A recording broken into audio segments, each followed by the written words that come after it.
నేనైతే complete silence చూసిన థియేటర్‌లో అయితే. People clapping madly. యెస్. కానీ నా సీన్ వచ్చేటప్పుడు when I had my dialogues చాలా సైలెన్స్ చూసిన. నాకు కొంచెం కన్‌ఫ్యూజ్ అయింది. ఏంటి నచ్చట్లేదా? ఏంటి ఇది ఇలా ఎక్స్‌ప్రెషన్ ఉంది కదా అందరిది అని కొంచెం కన్‌ఫ్యూజ్ అయినా. And after the fight started అందరూ అరుస్తున్నారు అన్నీ ఇది చూసిన. కొంచెం నాకు బ్యాడ్ ఫీల్ అయింది సినిమా నుంచి బయట వచ్చినప్పుడు. ఎవరికి ఫీల్ అవ్వలేదా, బాలేదు అనిపించిందా అని. బట్ వచ్చిన తర్వాత నాకేం తెలిసిందంటే everybody were scared that they did not respond at all అన్నట్టు చాలా మంది నాకు ఒక ఇది ఇచ్చారు. ఎంత ఫియర్ మీరు అక్కడ క్రియేట్ చేశారు. సో దట్ వాస్ బ్యూటిఫుల్ అని. And then I understood that okay that was the reaction, the silence was the kind of a reaction వాళ్ళు ఇచ్చింది అన్నట్టు. అంటే పీపుల్ వర్ నా స్ట్రక్ అయి ఉండొచ్చు ఆ situation, people were still processing అయి ఉండొచ్చు.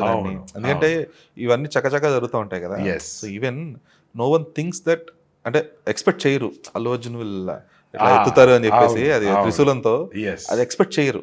ఎందుకంటే ఓకే ఇట్స్ ఫోన్ కాల్ వచ్చింది, సెటిల్డ్ అన్నట్లు సేఫ్ అయ్యాడు, ఓకే అయిపోయింది అనమాట అనుకుంటున్న టైంలో వచ్చేటప్పటికి పీపుల్ వెరీ ట్రూ. అదొక ఆ ప్రాసెసింగ్ టైం మీరు కొంచెం సైలెన్స్ అనుకుని కంగారు పడ్డట్టు.